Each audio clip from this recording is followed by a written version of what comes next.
A very warm welcome to yet another Kumekucha video. Information and analysis that is very difficult to find anywhere else. I recommend that you subscribe and you hit the bell button so that you receive notifications every time I have a new video. Karibu sana and enjoy. In a previous video, we talked about spiritual laws. Laws which cannot be broken. Laws which, when you break them, there are consequences. And laws which apply to everybody. It doesn't matter what religion you are. It doesn't matter whether you believe there's a God or not. Spiritual laws will always apply to you as long as you're a human being. Now, what I'm about to discuss in this video will shock you to your very bones.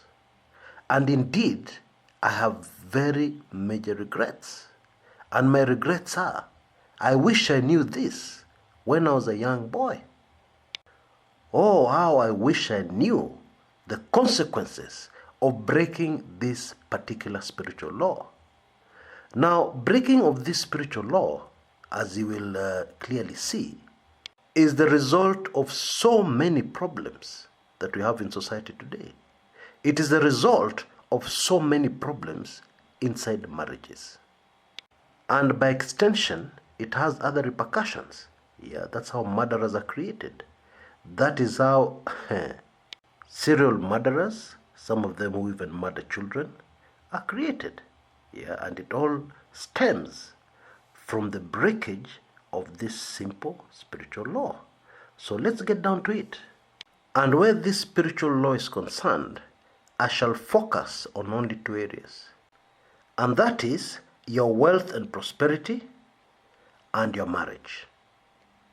What breaking this spiritual law does to those two. Now, before I tell you what this spiritual law is, let me illustrate what we're doing here even further. And this is something that has happened to me, but I'm sure has happened to very many people. Many will be able to identify to it. Yeah, this particular example I'm giving. Some years back, God blessed me with a brand new car. And by blessed, I mean exactly that. Yeah, because these things are not cheap. But it soon developed a very serious overheating problem. And so I started visiting expert after expert. The coolant was changed. There was another recommendation of mixing coolant with water. That was done. The problem persisted. And by the way, I was not getting this advice from Juakali mechanics. I was getting it from experts. People who understood car engines very well. They had worked with car engines for decades. After many months of frustrations, I finally got the solution from a very dirty old Juakali garage. Yeah, from a Juakali mechanic. And the Juakali mechanic was a very young man. Yeah, not very experienced. And the only reason he managed to solve this problem for me, this nagging problem that had defeated all the experts, was just one. That reason was that he knew, he understood the manufacturer's secret. He read it on the internet. Now I know we are not all motor vehicle engineers, so I'll keep it very simple. In fact, I'll oversimplify it. This car had a safety feature designed for the Western world, Western Europe, where in certain times of the year, it freezes. Now this small gadget, very small, almost the size of a pin, yeah, was designed to protect the car cooling system when it got very cold. This would cause the car to work very well in Europe, extremely well, perfectly. However, when you brought the same vehicle to Africa, hot climate, there's no snow, there's no freezing, that particular small instrument just went haywire. It got confused. And so all this person did, all this young person did, was to remove that very tiny small thing from the engine. Problem solved. the problem that had defeated professors in engineering. That problem was solved by a very young Juakali mechanic who didn't go very far in school. And the only reason he did it, I just want to emphasize this for our purposes here, was because he understood the manufacturer's secret. And so, you want to solve your financial problems in 2019? You want to solve your marriage problems? The problem is a very small gadget, the size of a pin. And to discover where that gadget is and how to remove it so that you're financially successful and so that your marriage changes forever, you have to refer back to the manufacturer's manual. Period. So let's go to this spiritual law. Actually, this spiritual law is so important. It's within the 10 commandments. Number 7, you must not commit adultery. Now, that commandment can be found in the manufacturer's handbook, the Holy Bible. And let me just warn you in advance, I'm not talking religion here. I'm not preaching. I'm talking about spiritual laws. Spiritual laws that have consequences in your life. Spiritual laws that destroy you. That's all. I'm not interested in knowing what denomination you are, what religion you belong to.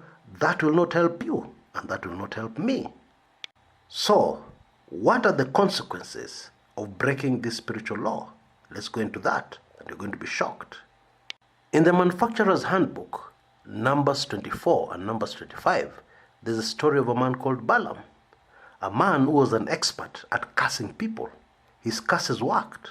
I mean, if he cursed you, you were done. And he was hired to curse the Israelites, and he couldn't. Everybody knows that story. But this next part of the story, very few people know. Actually, when Balaam was completely unable to curse the Jews, the Israelites, because what God has blessed, no man can curse. That is another spiritual law. So after Balaam was defeated, he gave advice that worked. What advice was this? He said, send women, to seduce the Jews. You mean a mighty army can be defeated just by mere women flashing their breasts, showing their thighs, making a man's temperature boil? You mean that is all it takes to destroy a mighty army, that the world at that time was scared of, because they defeated virtually everybody. Nobody could stand in their way. But guess what? It worked. So clearly, this is so obvious. Breaking this particular spiritual law destroys you. It destroys something. It destroyed the whole army. Who are you? So breaking this spiritual law destroys you. Now we shall discuss further exactly what that means. Now the Jews, of course, were experts in spiritual law. And let's look at one of their customs when it came to marriage. And in fact, this is the Bible, the manufacturer's handbook. But let's put it in the form of a story, so that you actually see very clearly what used to happen. During the marriage, there was something which used to happen, which modern women will find very cruel. But you see, modern women have no idea about spiritual laws, even as these spiritual laws continue to destroy them and destroy their marriages, because they've broken them. Before the marriage could be celebrated, before the wedding could be celebrated, it had to be consummated. Now, let's not assume. Let's define what this word means. And this is what it means. This will amaze you. It is the act of sexual intercourse between two people. Now, this is the interesting part. Either following their marriage to each other or after a prolonged romantic attraction. We'll come back to that later. I'll tell you why I'm shocked. Okay? So, the marriage had to be consummated. And this was done with the priest standing outside the door. The priest, representative of God Almighty, standing outside the door. Somebody who cannot be bribed or corrupted to give false results. And apart from the priest standing outside the door as this marriage was consummated, there are also the guests, and the whole crowd, not far off, quite close to where the priest was. And there was also something else present, a pile of stones. Now the reason for the pile of stones was simple. If the sheet did not come out with the correct results, if the priest did not get the correct results, somebody would die. They would get stoned to death. So after this marriage was consummated, the couple, the man, brought out the sheet, and it was expected that the sheet would have what? Blood. Where would the blood come from? The blood would come from the hymen. The hymen is a membrane full of blood. No blood on the sheets, no marriage, no wedding, death. Now I want you to consider for a minute, what modern marriages are all about. And I want you to consider that and then rethink how cruel this, what I've described was. If you do this honestly, you will realize that actually this act of stoning and killing somebody is kinder, less cruel than what we experience in some marriages today. A man gets so upset with his wife that he kills her in cold blood and kills the children. A woman in a marriage falls in love with another man and finds that her current husband is a nuisance, and therefore he puts poison inside his food and kills him so that he can be together with the love of his life. And that is the good part. A woman leaves her parents where she has had a very happy life and enters a marriage of suffering, and she suffers for the rest of her life until the day she dies. She suffers lack, she suffers daily beating, she suffers humiliation, she suffers everything you can think of in the book, until the day she dies out of sheer exhaustion and heartbreak. Which one is more cruel? Now this custom of the Jews was based on spiritual laws. And in my view, it was not judgment, or rather it was more of correcting the situation and avoiding future drastic repercussions rather than judgment. And that is my view based on what I will reveal in the rest of this video. So, what the manufacturer intended here, was that a man would sleep with only one woman, have intercourse with only one woman. And that woman, they would have a lifelong contract. In fact, a blood covenant. And it is a blood covenant because when the hymen is ruptured, blood spills out and splatters both on the woman and the man. That one is a very deadly blood oath. It's a blood oath, it's a blood covenant. It's a serious thing. So let's look at the consequences of doing it differently. Let's look at the consequences of throwing away the manufacturer's handbook, ignoring that spiritual law. This modern living is telling us things of centuries and centuries ago. They no longer work. Let's look at the consequences of taking that view. Proverbs chapter 6 verse 32 says, "But a man who commits adultery lacks judgment.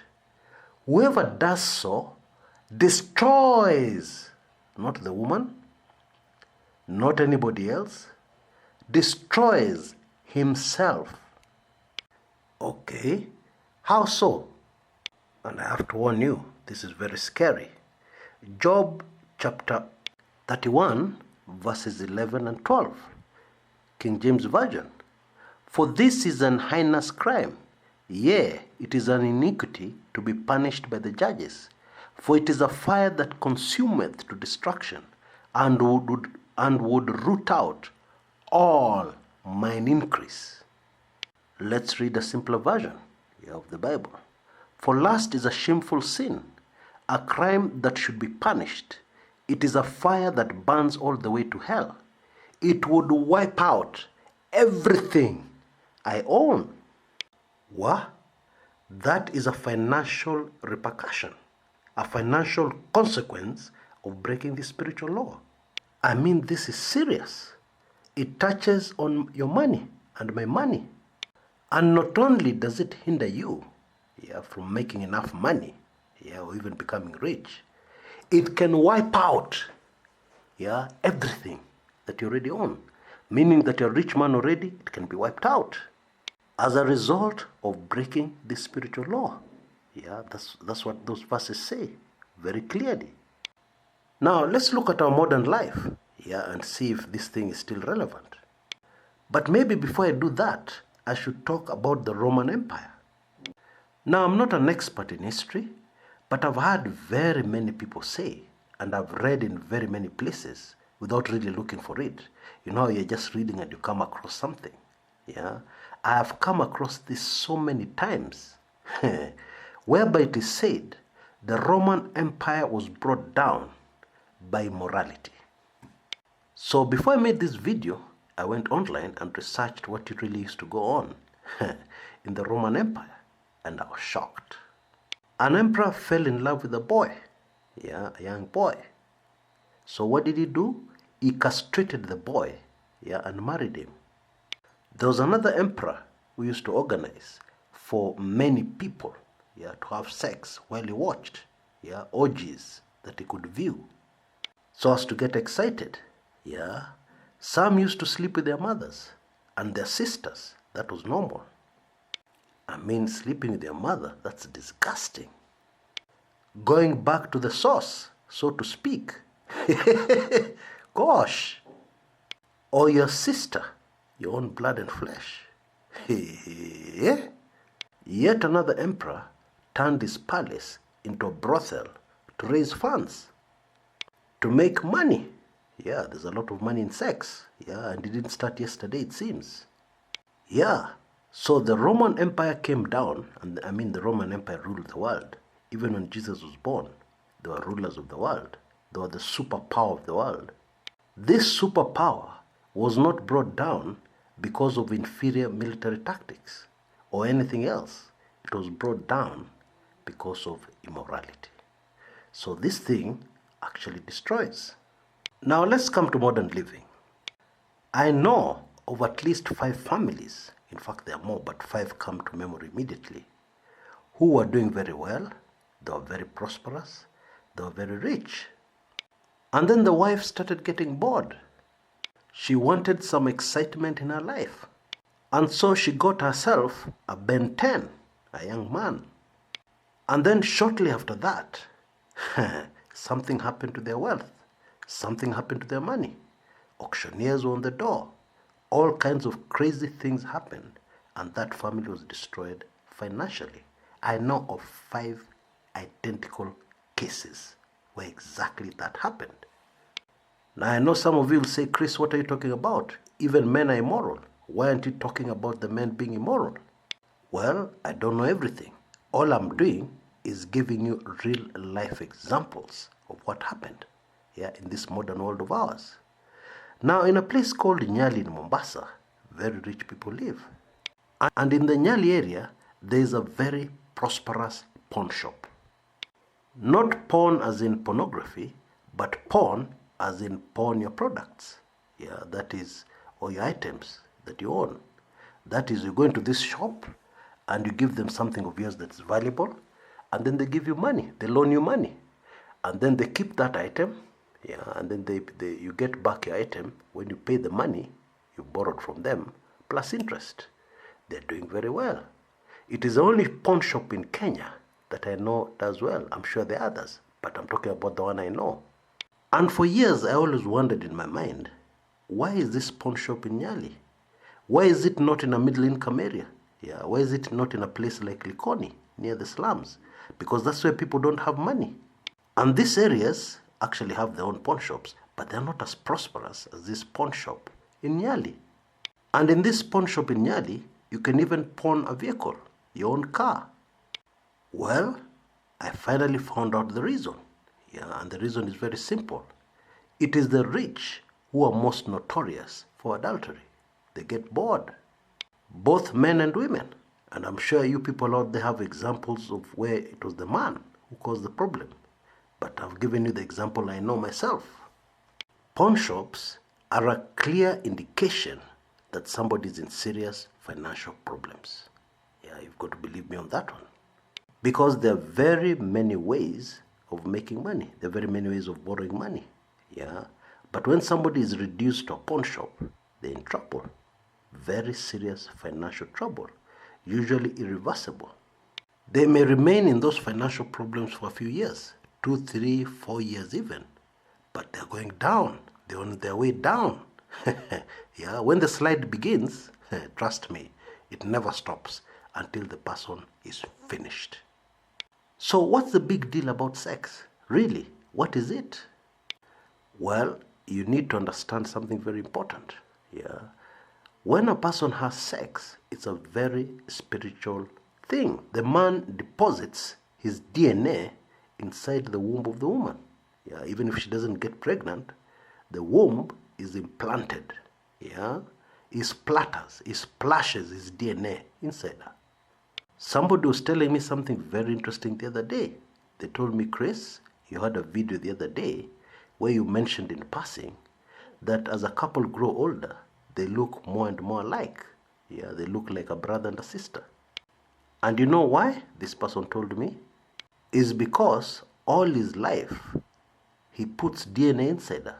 Yeah, it has to have an effect.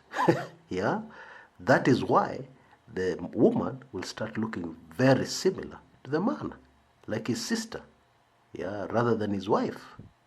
Now, I don't know how true that revelation is, yeah, but to me, it makes a little sense, yeah. There's some sense in what is being said there. Sex is really an exchange of fluids, yeah, both partners exchange fluids. The partners exchange DNA, but there's also something else more tragic. Assuming that the person you're doing this thing with is not your wife or your husband. The act transfers demons, evil demons and spirits.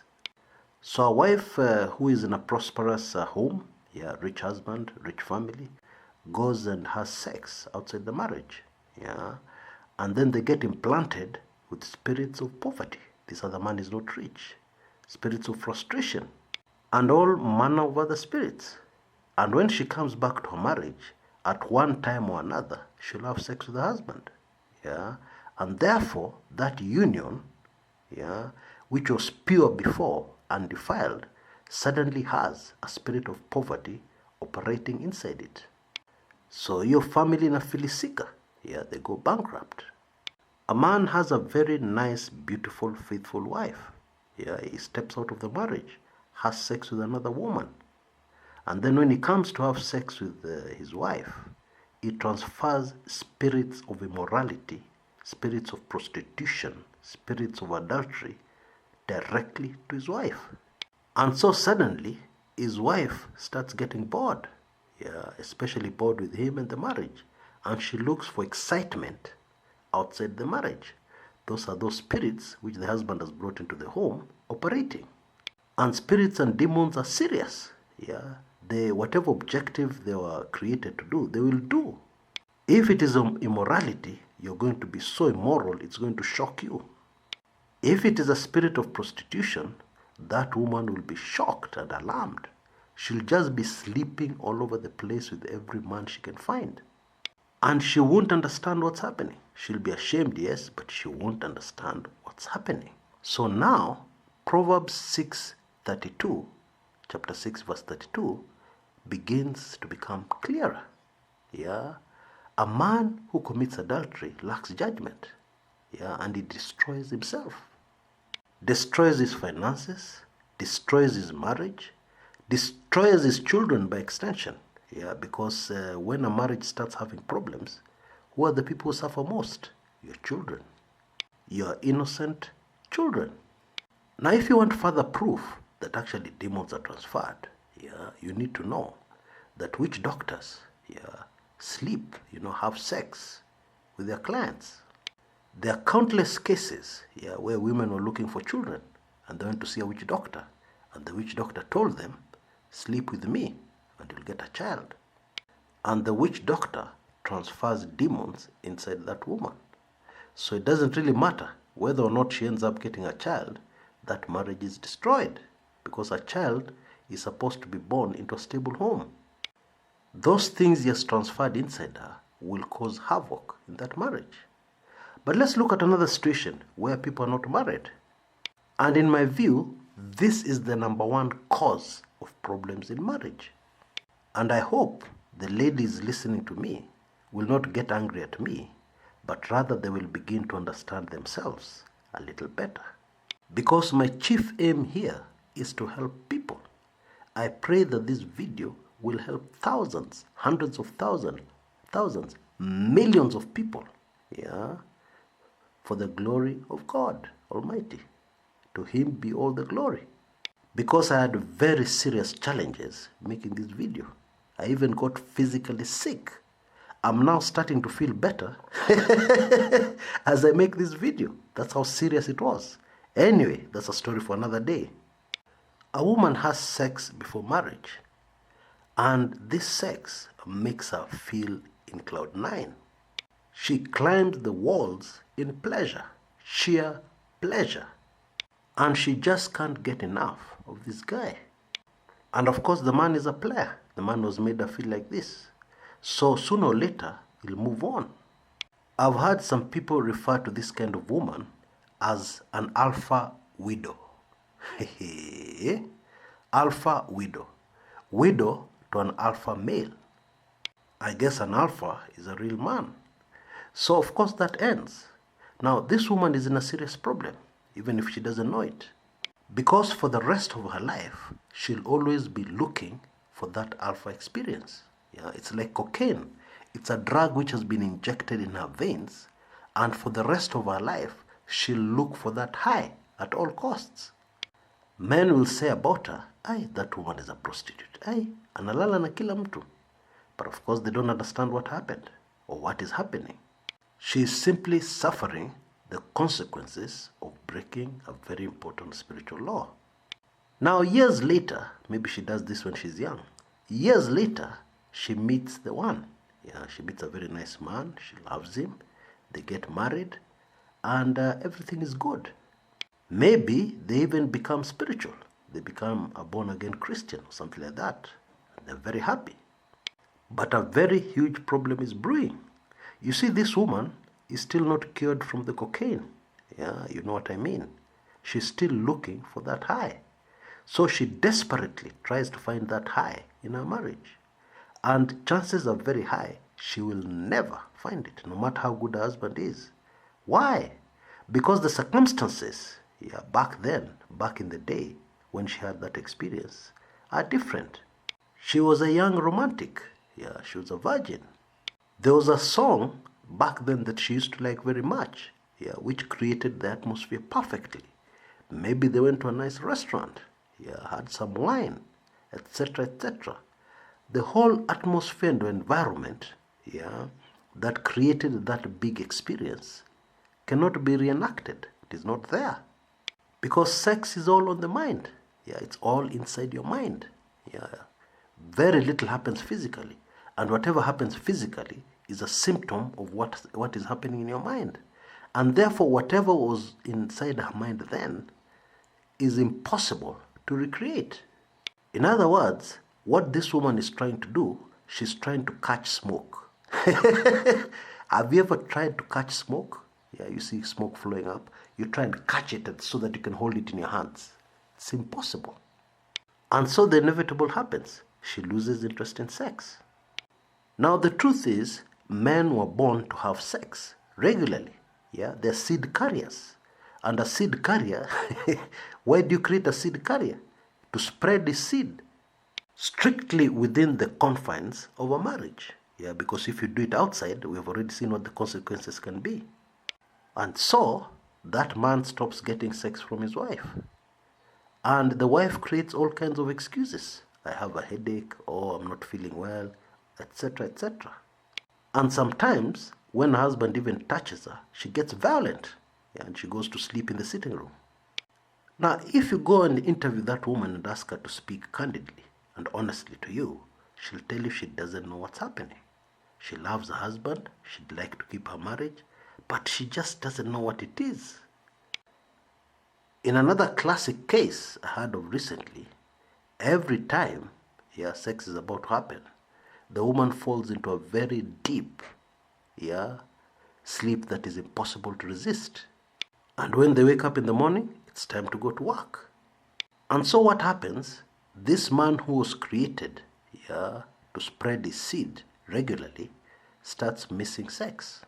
Maybe he's even a pastor of a church and he has very many followers. So what happens? One day he sees the thigh of a woman or the breasts, and from there it's downhill. He breaks the critical spiritual law.